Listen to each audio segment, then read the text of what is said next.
Welcome to 5 Dubs by MDDC Press. I'm your host, Rebecca Snyder, the Executive Director of the Maryland, Delaware, and DC Press Association, which represents news media in our region. 5 Dubs focuses on the who, what, when, where, and why of local news media. We'll talk with the journalists about the stories behind the news.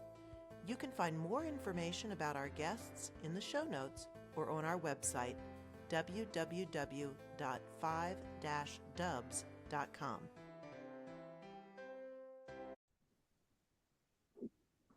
Welcome, everyone. I am Rebecca Snyder with the Maryland, Delaware, DC Press Association, and we are delighted today to have Alex Pyles, who's the Associate Dean at the University of Maryland, Philip Merrill College of Journalism. Always such a mouthful.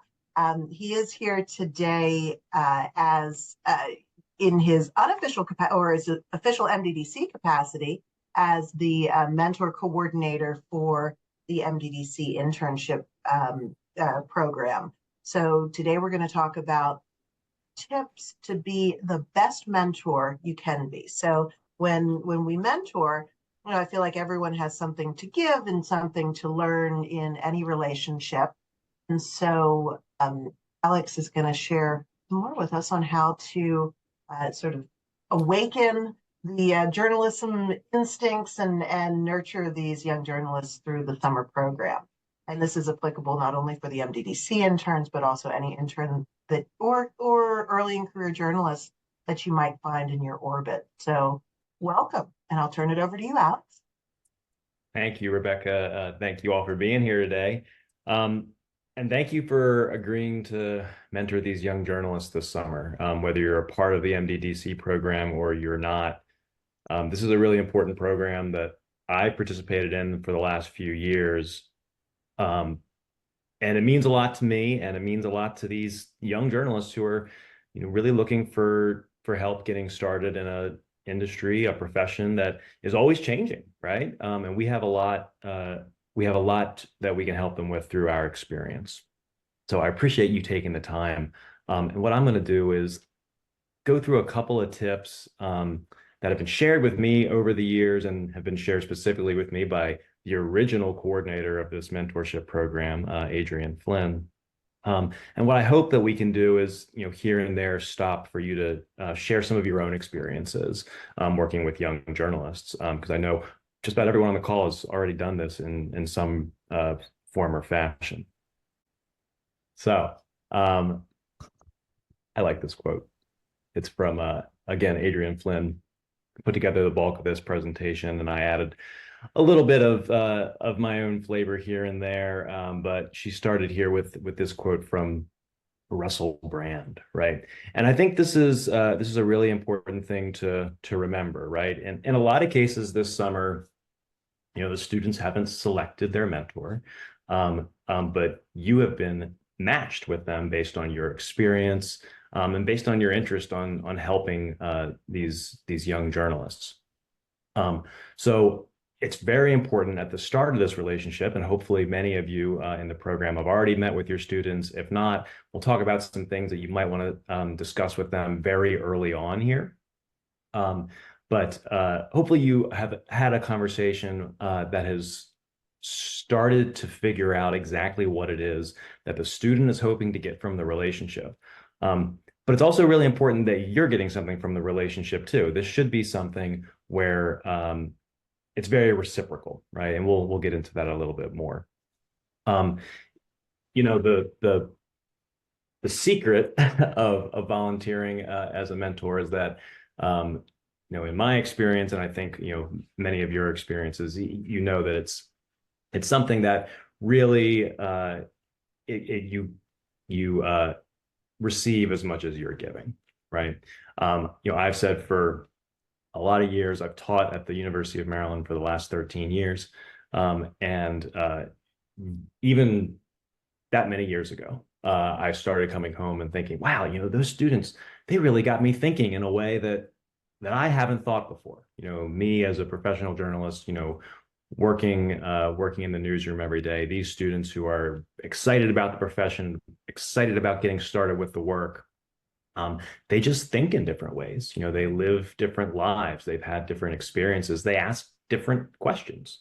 So that has always been really fun for me, and I hope that you'll get some of that in your mentorship relationship as well. Of course, we have lots of knowledge and hopefully wisdom to share with these students, but it's going to be a much more meaningful relationship for you if you can try to take something from these young people as well. It's very important, and hopefully this is the case in all of your matches. And if you've met with your protege, hopefully you've started to get a grasp of this. But it can be very helpful in these kinds of relationships if you have some things in common, right? So whether that is you have a job or have held a job that the student aspires to, whether you come from similar backgrounds, right? Whether you're from the same place, right? These aren't things that have to happen in a successful mentorship relationship, but they are things that can happen, right? That can be helpful.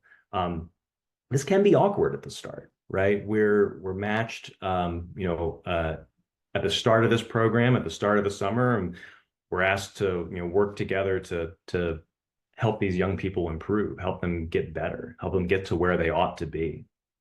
And it helps to be able to have some sort of starting block, some sort of common starting block. So I would encourage you, if you haven't already had that kind of conversation with whoever you're mentoring this summer, see what things you do have in common, right? You don't have to get extremely personal. In fact, I would caution you against that, and we'll talk more about that later.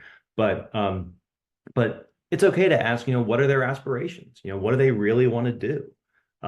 Where are they from, right? What in their background might you share with them that can allow you to bond maybe a little bit more quickly and to be more successful? When I participated in this program a few years ago as a mentor, I was fortunate to be paired with a young journalist who was working in Baltimore, where I worked at the Baltimore Sun and the Daily Record and elsewhere. So I knew the city. I knew the kinds of things the journalist was covering. They're also very interested in sports, and I was very interested in sports, and we were able to bond over that, right? So it gave us things to talk about right off the bat. And the other thing is we really want to be mindful of the amount of time we're spending with our mentors. I'll get into a little bit more of what an ideal situation looks like here, but keep in mind, these are young journalists, right? A lot of them are probably working on breaking news desks or emerging news desks, right? Or they're being given the experience to jump into assignments, often at the last minute. Urgency is the nature of news, right? So they might need to cancel a meeting with you. You might need to cancel a meeting with them, right? We're all news professionals here. That's okay. That's understood. That's going to be part of the process.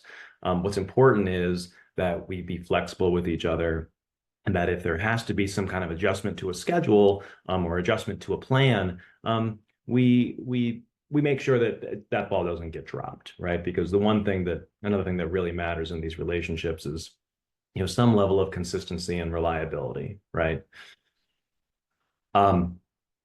So what makes a really bad mentor relationship is sort of the opposite of some of the things that I've already said here, right? Communication that is insufficient or inefficient or unclear can just be really extremely frustrating for a young journalist. Keep in mind that we're asking quite a bit of these student interns, right? A lot of them for the first time at this level are working a full-time job in a newsroom. So they're getting a taste of that. And they have an editor or editors, and they have you, thank you, a mentor. They have a writing coach, right? We're asking them to meet with a lot of people to talk about journalism, all in hopes of making them as good as they can be and making sure that they get the most out of this phenomenal opportunity to be in MDDC newsrooms for the summer. But we have to be really mindful of the of that kind of time commitment, right? So when we do meet with them, not only do we want it to be consistent, but we want it to be worthwhile, right? We don't want these students to feel like they're going into all of these various meetings, having the same conversations that become repetitive and burdensome, right? If that's what these are feeling like, then we're not having effective meetings, and we want to make sure that this is a good use of everyone's time. You know, on the same note, you know, making time period is really important, right? If the student is going to tell if it seems like that they are not a priority for you, right? If you're not you know, making sure that if you miss a meeting or you have to postpone a meeting, that you're not immediately rescheduling. They want to see that you're committed to making them better.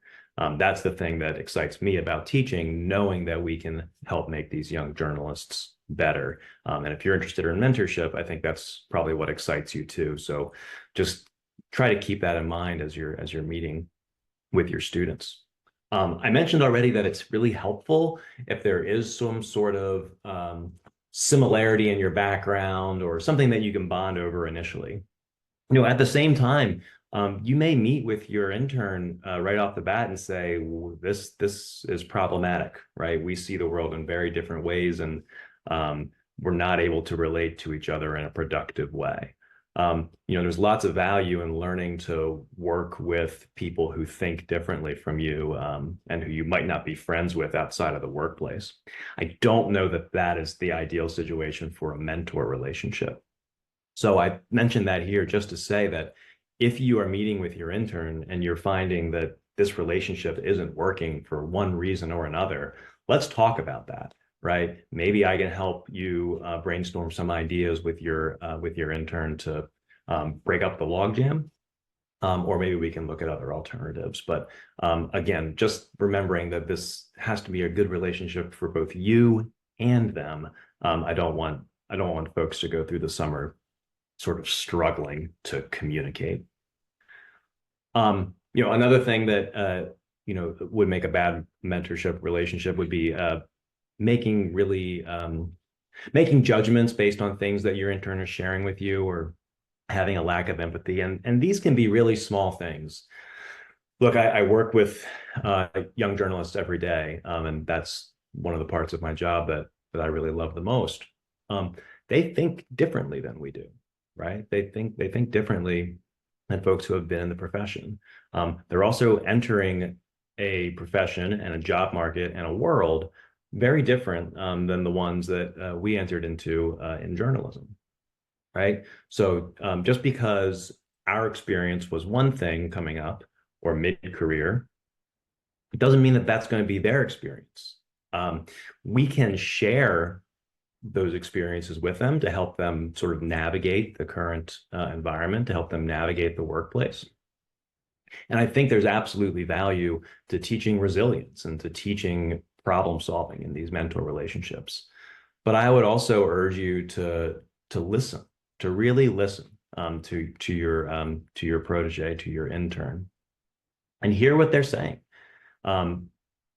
Just because something has always been done a certain way doesn't mean that it's going to continue happening that way, and doesn't mean that it should continue happening that way.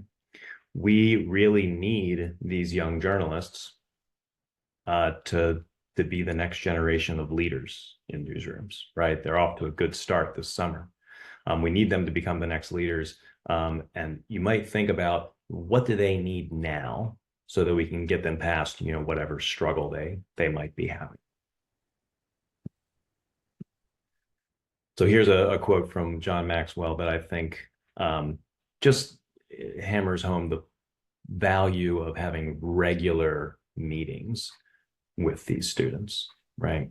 This is showing giving your time is going to mean a whole lot to them. And I think about, when I go back and think about my career at newspapers and websites, the mentor relationships that I remember are the ones where I could tell that an editor was spending extra time with me, right? Which is really hard. We're busy people. We have deadlines. We're trying to do work urgently. But when there was time, an editor would take the time to sit with you and talk you through a story. And not just at the end, but at the beginning and throughout. But even at the end, editing the story when we're trying to get it to publication. The editors who took the time to go through line by line with you while you sat there and watched, that's a good mentor relationship, right? That's a really good mentor relationship. And again, it's not something that can happen every day with every story. And I think most young journalists will understand that. But when we can take the time to show that level of attention, it means the world, right? It helps them grow far more than the opposite. So commit to developing, this person, and get to know them, right? So again, learn their story, and again, that doesn't necessarily have to be, learn their whole personal history, but learn what they value, learn what feeds them. What do they love about journalism? What do they want to accomplish in the profession? What really makes them, want to get out of bed in the morning and go to work? I had a reporter, say to me once that they get up every morning excited to go to work, and I kind of laughed, and I thought they were making a joke, right? But they weren't. They were excited because they had stories that they were passionate about, right? And yeah, they may have to do some things that they weren't excited about, but those things that really fed them, they made sure that they carved out time to do. And that's why they were excited to come to work every day. I had a mentor once ask me, what is it that really feeds you? What makes you want to go to work, right? What makes you want to be creative, right? And once I figured out what that was, my life got a lot easier, right? I enjoyed work a lot more. And I made sure, every day since to work toward opportunities to make that as big a part of my work life as possible. I think that's something that we can pass on to our proteges, to our interns. Really think hard. Getting the job isn't the objective, right? Getting the next job isn't the objective. What is it about those jobs? What do you like, right? Knowing that that's not what you're going to do all of the time. What do you like, and how can you carve out that time? I've already said make time for these folks, but also provide them with as many resources as you can, right? So there will be a list of mentoring resources here at the end of this presentation that I'll share with you. But you have lots of journalism resources, I'm sure, that are just at your fingertips, whether it be a book, whether it be a really interesting article that you read, whether it's a piece of journalism that you think was especially well done that's relevant to your intern. Don't be afraid to give them little reading assignments, right? And set reasonable expectations about when they might take a look at these things, and then you two can discuss it at one of your meetings. That's totally reasonable, as long as you can both agree to it and come up with a reasonable timeline. And finally, I'll repeat again that you are among a team that's going to be working with this student, right? If you're an MDDC mentor this summer, they have editors, they have writing coaches, they may have other folks in their life who they teachers or someone else. Who they may depend on for guidance. I would urge you to find your place in that group and maybe make it so that you're more of a cheerleader than the really harsh, the really realistic editor, we'll say, right? The person who's got to get the story out, right? The person who's got to make sure that this intern is productive, right? Not that we want to go unrealistically easy on them. That's not helpful. It's not preparing them for the world, but be their cheerleader. Let them understand that you believe that they can do it. Find out what they're good at and encourage those things, while at the same time help them learn to grow into the things that maybe they're not as strong on. I have not finished this series. I got to tell you, The Marvelous Mrs. Maisel on Amazon Prime. So if this relationship goes south in some way, then just ignore this quote, right? But I just started it. I know I'm getting to it very, very late. But I love this line from the main character, Midge, to her agent, Susie. You're going to have to tell me I'm good even when I'm not. I think that's one way that you could think about your mentor relationship with your student. Not that you should look at a bad story or a story that wasn't done the way that it really ought to have been done, or and say, great job, aces, but maybe find something that you thought was good, right? Maybe the reporting wasn't where you would like to see it, but they had an interesting lead, right? Maybe they didn't have the lead that you would have written, but they really interviewed the right people, right? Try to find something that can serve as a building block to helping these students become the best that they can be.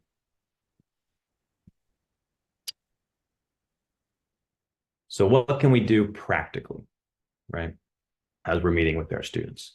So my suggestion would be to start by setting some goals, right? And if you've already met with your student, I'd love to hear about, what you've already done. But if you haven't already met, or if you're having another meeting coming up soon and you haven't set goals already, I would encourage you to do that. This acronym SMART stands for specific, measurable, achievable, relevant, and time bound. We only have, if you're in this program, 8 weeks with these students, right? So what can we realistically achieve in 8 weeks? I had a protege once who, in these 8 weeks, really wanted to determine whether they were interested in working in sports or news, right? So we made a plan, right? They were in a newsroom where they had a little bit of flexibility. We made a plan so that they could pitch the kinds of stories that they wanted to do that would help them get exposure to the kinds of things that they were interested in covering but weren't sure they wanted to commit to yet. And I don't think you have to enter this conversation saying, all right, we're going to set goals today. It's the goal setting meeting, right? Like that's not fun for anybody, I don't think. But just again, in getting to know the student that you're working with, set the goals based on those conversations. They'll tell you if you just ask questions like the good reporters that you are. They'll tell you what matters to them and what their goals should be. They won't realize they're doing it. It won't feel like work. And then that's where you can come in as the experienced mentor and say, yeah, this is something that we should shoot for this summer. Let's check in regularly on this. So some things to think about. What do they want to get out of the internship, right? Editors at their publications are going to have needs of their own, right? They're going to need to get a certain work product out of their intern, and that's fine, right? That's part of their reciprocal relationship. But what does the intern really want to get out of the relationship? What do they want to get out of the relationship with you, right? One thing that when this mentorship program started a few years ago that Adrienne Flynn mentioned, I think, in the presentation, was that, something that they might need from you are just things that they're afraid to ask someone who they work with in their newsroom. And I was immediately transported back to my first internship at the Baltimore Sun, where I was working with a sports editor who told me that they wanted a 12-inch story. I didn't know what that meant. Right? I wasn't in a journalism program, right? I didn't know what an inch was. How many words is that, right? No idea what they were talking about. And I was scared to death to ask, right? I was brand new in the newsroom. I didn't want the first question that I had to ask my editor, what's an inch, right? I didn't want that to be the first question. That's the kind of question that your intern might ask you, right? What terminology do you know that's just in your brain from a long career in journalism that they don't, right? I don't know if inch is the what the question is going to be now, right? But maybe they don't know what a kicker is, right? Maybe they don't know what a nut graph is. I wouldn't have. Again, if they're not coming from a traditional journalism program, these are not things that they might have been trained to know, right? So these are things that you could think about. But also, what else do they want to get out of the relationship, right? Do they want a sounding board? Do they want you to read their stories and offer feedback in real time? I think that's a good idea, a good way to spend your meetings. Maybe they want job advice, right? How to apply for jobs, how to write a good cover letter, where should they be looking for jobs? What kind of jobs are available that maybe they're overlooking that really fit their skill set well? Some of the most fun that I have working with young journalists, a lot of what I teach is digital design and audience engagement and social media strategy. And sometimes they get to me and they think, oh no, I don't know exactly what I want to do in journalism. I feel like I'm not the kind of reporter that I want to be, or one that could be successful. It's not how I want to spend my time. Maybe I shouldn't be in journalism. And then I can show them a way that they can work in the profession that they clearly care about. That is a little bit different, right? That isn't being a traditional reporter. Maybe there's something like that with your intern, right? And that can, again, learning their background, spending time with them, working with them, asking them questions, is going to help you uncover that. What are the steps they can or need to take to get there? What's the timeline for success? And when you think about the goals, some of them can be, they should be attainable, right? Part of our acronym. But make them work a little bit too, right? This is a period in their career where they're starting out, and you can really help them get off to a good start, push themselves, find out what they're capable of. Going back to teaching resilience a little bit. I met with a bunch of first-year students yesterday. I'll meet with more tomorrow and more over the next several weeks as we welcome a new class at Merrill College. And one of the things I like to tell them is that we can do hard things, right? That's a very simple thing to tell a young journalist, but if repeated enough, and if given the opportunity to succeed in these situations with scaffolding and support from mentors and editors and coaches, they may learn over time that they can do hard things, and that's really important for professional development. So I would suggest the next time you meet with your intern, share some work product, right? Ask them to share theirs. Read or review their work. Let them read or review yours. And again, try to be encouraging, especially when you're looking at your work. As I was preparing this presentation, you get on Google and you type in mentoring, and all kinds of different things come up. And the favorite link that every website that is a content mill puts up is quotes, right? Like inspiring quotes about mentorship. And every single one of them had this quote from Steven Spielberg that I could not trace back to the origin. So who knows if he ever actually said it. But the sentiment I thought was really excellent. I'll paraphrase to say that, a good mentor doesn't turn their protege into them. They help them become the best that they can be, right? So just because someone didn't do it the way that you would have done it, is there some value in the way that they did do it, right? Can you help them achieve the best version of themselves? Share your failures, and talk about their failures, right? Failure is good. I think failure is a really important part of teaching. It's not something to be feared, but these are all really high-flying students, young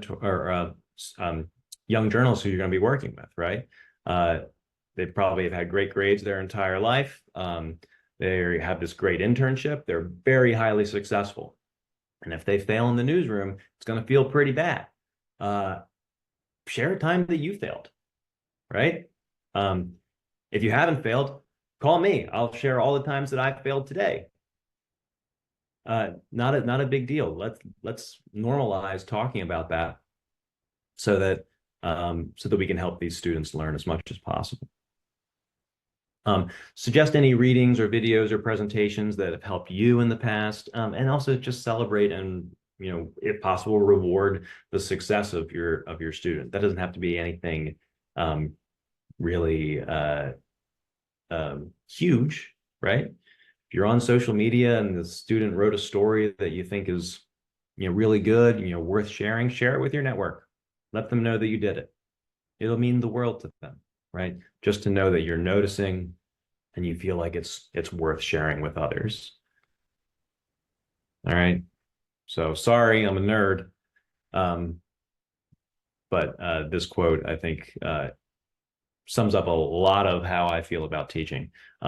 Failure is a great teacher, right? We learn from the good kind of failure.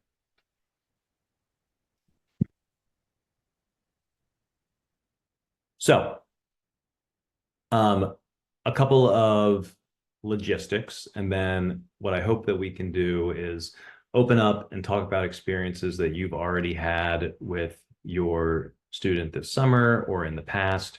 I'm giving this presentation, but everyone here is a highly experienced journalist and experienced mentor. I think we can probably learn from each other. So I want to make sure that we spend the last part of this hearing from you, any tips that you can provide from your experience doing this. But generally, I expect that most of the meetings that you have with your mentor will be on the phone or on Zoom or something like that. If you can meet in person, that's wonderful. Maybe it's just not going to work out, and that's okay. But I do think we lose something if we're not able to meet in person, at least, a couple times. But again, whatever time that you can give is fantastic. If you do meet in person, please do so in a public place. Go to a restaurant, go to a newsroom. If you do go to your newsroom or offer a tour, keep it to public hours. Protect yourself, protect your intern. Please just keep that in mind. Don't invite them over to your home. Nothing like that. Let's keep this public and just follow your own moral compass there. Don't overshare with your intern. While I want you to get a lot out of this relationship, if you're having a particularly tough time in your own life, that's not a conversation to have with your protege, right? That said, they may overshare with you, right? That just might be something that they decide to do if you have a strong relationship. And my advice there would just to be very sympathetic. But if anything comes up that concerns you, abuse, threatening or self-harming behavior, anything like that at all, please report it right away. And if you don't know who to report to or whether something is something that needs to be reported, call me. I'll make sure that you all have my contact information. You should have my email, but I'll make sure you have my phone number as well if you're working with an MDDC intern this summer. These are things that come up from time to time at the university, so I'm glad to point you to resources. Here's a little bit of a, well, not a change, but in understanding that these interns are having to meet with an editor or editors and with a coach and with a mentor, it can be hard to do that weekly. If you can meet with your intern weekly, that's wonderful. Do it if it works for both of your schedules.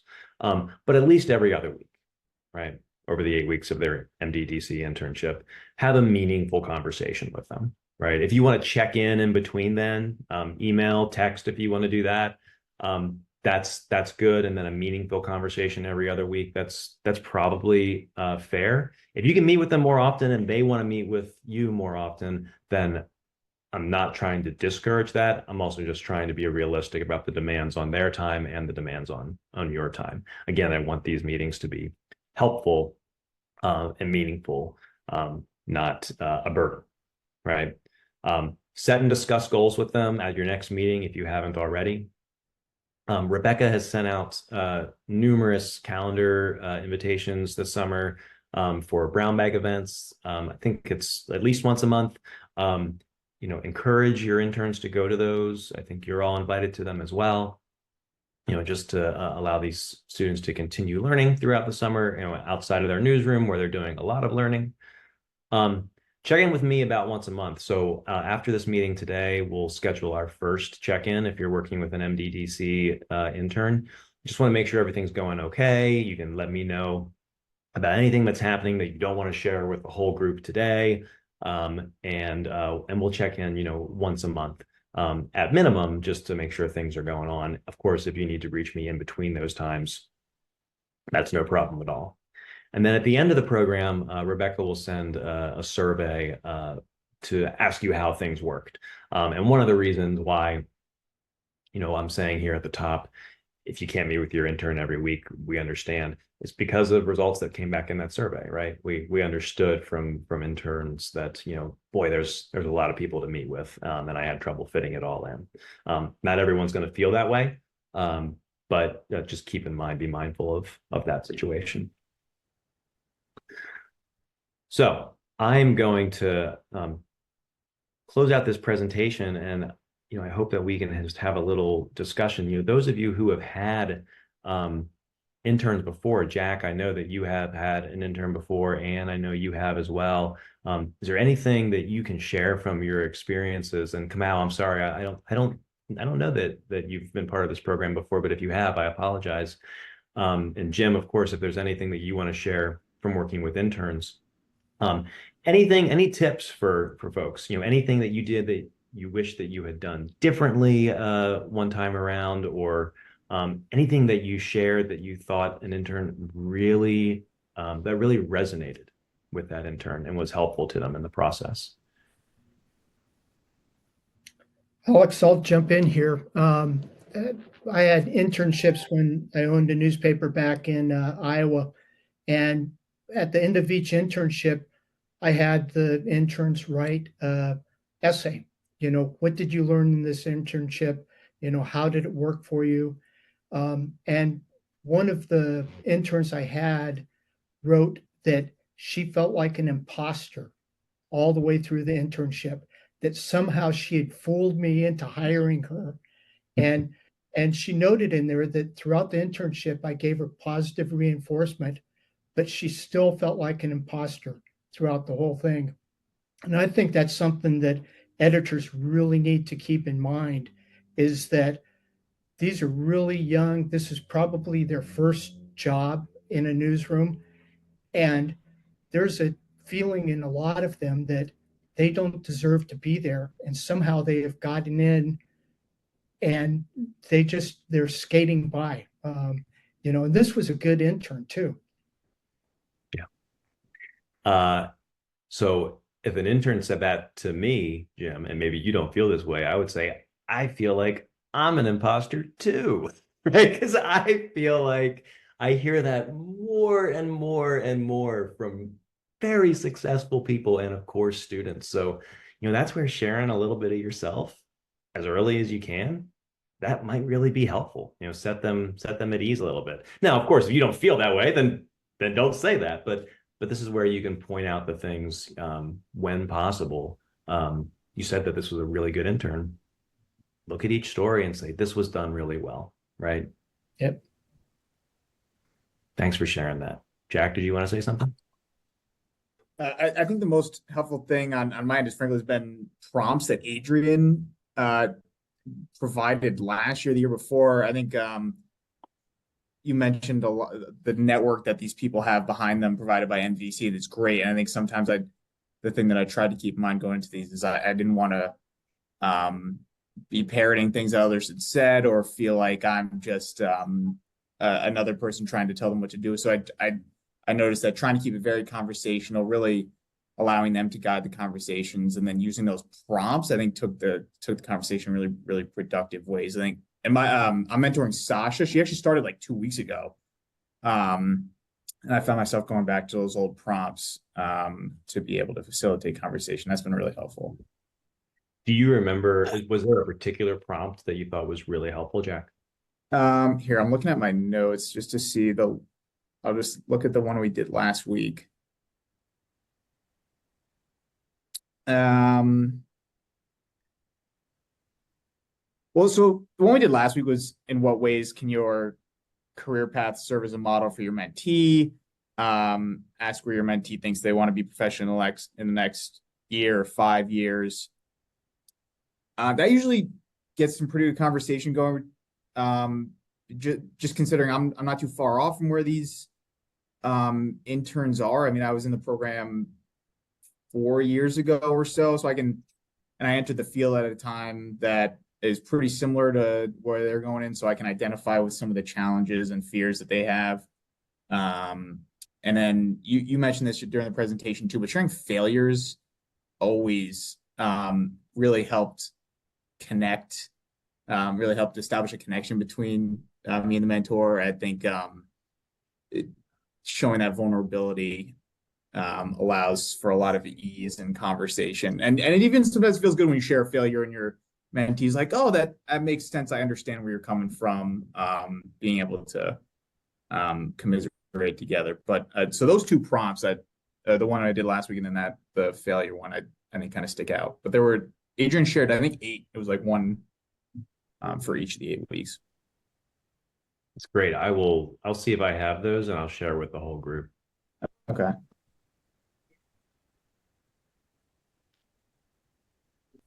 Anything else that anyone wants to add? Any tip based on their experience working with interns?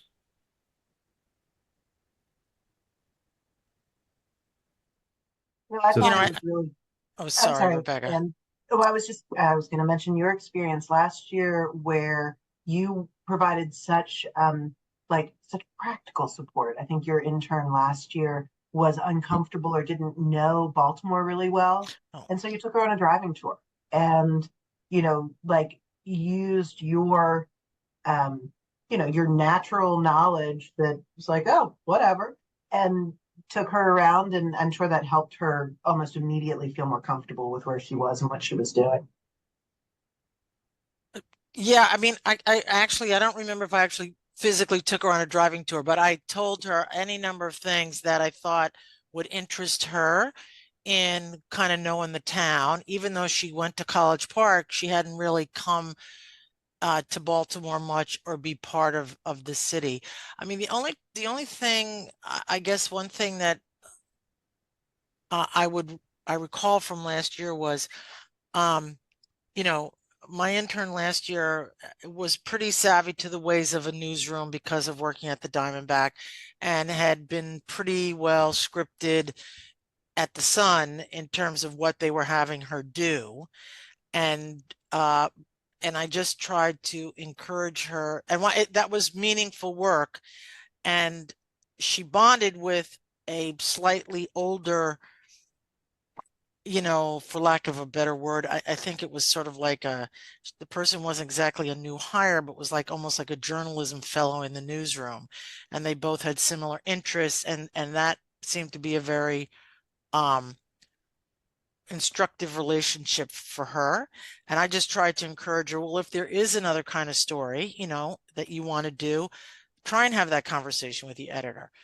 Now I had my intern yesterday. I felt like a mom.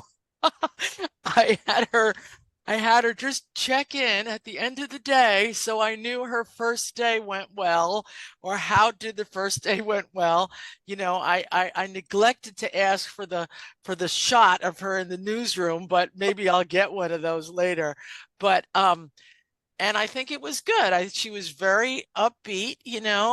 She'd been concerned about what was the dress, what was the attire for the first day, and blah blah. And I think the thing that a little bit, because my intern, I think, is a little green, for lack of a better way to describe it. Not sort of in that helicopter mom role, tell her too much. She gave me the idea of what her new first assignment was, and I just tried to offer some suggestions without, basically saying this is how I would do it, right? Just gave her some options. If so and so isn't available, look here, check there. Maybe this person can find someone else for you to get it, to introduce you to the community. So, but so first day, so far so good, and I hope that I'll check in with her by the end of the week just to make sure she's, if she hasn't gotten her foot into the store yet, how I might be able to help her. And I want to. She has a writing coach. I guess we all do. Do they all do? They all Yeah. do. Yeah. So the one thing on my list today is to just check in with Diana and just say, hey, here's what happened. Here's my conversation with her yesterday. So we stay on the same page. That's so great. So fingers crossed. That's so great. And I'm sure it meant the world to the intern that you were checking in at the end of the day, right? You're in a very different role. All of you are in a very different role who are working with folks, right? You're not in the newsroom. You're not scary. Hopefully you're not scary. You're like a trusted advisor. So that's really great that you're already building that kind of relationship.